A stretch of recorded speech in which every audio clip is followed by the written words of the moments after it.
अधिवेशन संपण्यापूर्वी दोन्ही सभागृहात विरोधी पक्षनेता द्यावा, उद्धव ठाकरे. जनतेच्या हक्कांच्या मुद्द्यांवर ठोसपणे आवाज उठवण्यात अडथळे. राज्यातील सुरू असलेल्या हिवाळी अधिवेशनाच्या पार्श्वभूमीवर शिवसेना प्रमुख उद्धव ठाकरे यांनी सरकार आणि सत्ताधाऱ्यांवर टीका करत महत्त्वाची मागणी पुढे केली आहे.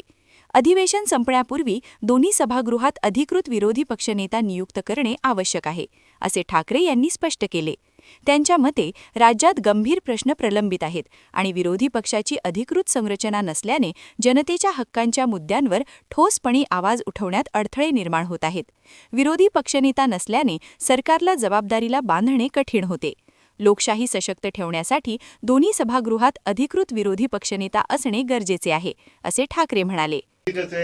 दोघांनी सांगितले की आम्ही जरूर त्याचा आमच्या मनामध्ये तो विचार चालू आहे. आम्ही लवकरात लवकर तो निर्णय घेऊ. आता हे गेल्या अधिवेशनाच्या वेळेला सुद्धा लवकरात लवकर हा शब्दप्रयोग झाला होता. आता किती लवकर तो निर्णय होतोय हे आपल्याला कळेल. कारण आमची तर विनंती किंवा आग्रह असा आहे की हे अधिवेशन संपण्यापूर्वी दोन्ही सभागृहाला विरोधी पक्ष नेते लाभावेत, की जेणेकरून विरोधाला विरोध करण्यासाठी नको ते तर आम्ही आजही करतो, विरोधाला विरोध नाही, पण जनतेचे प्रश्न एक त्यांचा आवाज उठवणं हे आमचंही कर्तव्य आहे. आणि जे कोणी या सभागृहात जनतेकडनं आपले प्रतिनिधी लोकप्रतिनिधी म्हणून येतात त्यांचं सगळ्यांचं ते कर्तव्य असतं. विरोधी पक्ष नेत्याला एक दर्जा असतो, एक मान असतो. तो प्रशासकीय अधिकाऱ्यांशी नीट एका अधिकारामध्ये बोलू शकतो, काही माहिती घेऊ शकतो आणि त्यानुसार सभागृहामध्ये आपल्या प्रश्नाची मांडणी तो व्यवस्थितपणाने करू शकतो. आणि म्हणून लोकशाही जिवंत ठेवण्यासाठी या दोन्ही सभागृहात विरोधी पक्ष नेतेपद हे असणं म्हणजे पद आहे, पण त्या पदावरती माणसं नाहीयेत, तर ती नेमणूक लवकरात लवकर व्हावी अशी आमची आग्रहाची मागणी. नियमांची आडकाठी काही सांगतायत का?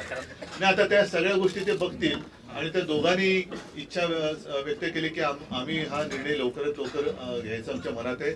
सगळ्या बाबी आम्ही तपासतो. म्हटलं बघा, पण काही गोष्टी नियमाच्या आडकाठीत म्हणाल तर मी पुन्हा एकदा उपमुख्यमंत्री पदाचा विषय त्यांच्याही कानावर घातलेला आहे की उपमुख्यमंत्री पद हे कोणत्याही संविधानात्मक पदापैकी एक पद नाहीच आहे. त्याच्यामुळे जर समजा याला नियमाची आडकाठी असेल तर उपमुख्यमंत्री पद हे जी बिरुदावली लावली जाते, बिरुद लावलं जातं आणि नको ती लोक ते मिरवतात, ते ताबडतोब रद्द झालं पाहिजे. पण त्यावर सत्ताधारी आमदार आणि नेत्यांचं असं म्हणणं होतं की उद्धव ठाकरेंच्या सरकारमध्येही अजित पवार उपमुख्यमंत्री होते. त्यावर पण त्याही वेळेला विरोधी पक्ष नेते होतेच. माझं म्हणणं काय असेल, संविधानाची अडकाठी किंवा नियम असेल तर नियम सगळीकडे सारखा असला पाहिजे.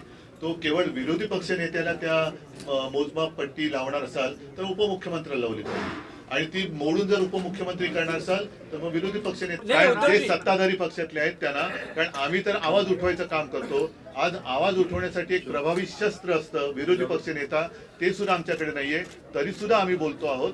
मात्र सत्ताधारी पक्ष एकामागोमाग एक येणाऱ्या निवडणुकांमध्ये एवढे आता बिझी झालेत की त्यांना आता उद्याचं अधिवेशन संपल्यानंतर त्यांची हेलिकॉप्टर बुक झालेली आहे. त्यांच्या बॅगेमध्ये आता आनंदाचा शिधा भरलेला आहे. तो आनंदाचा शिधा म्हणजे मी फिरताना माझ्या बॅगा तपासल्या गेल्या, पण यांच्या बॅगामधल्या शिधा तपासला का नाही जात? उद्धव ठाकरे यांनी पुढे सांगितले की शेतकरी, बेरोजगार, महिला आणि सामान्य नागरिकांच्या समस्या गंभीर आहेत. या प्रश्नांवर सरकारला घेरण्यासाठी विरोधी पक्षाची पूर्ण ताकद उभी राहिली पाहिजे. त्यांच्या या वक्तव्यामुळे विरोधी पक्षाची भूमिका आणि पुढील घडामोडींवर राजकीय वर्तुळात चर्चेला ऊत आला आहे. कॅमेरामन सचिनसह सनी भोंगाडे, शंखनाद न्यूज, नागपूर.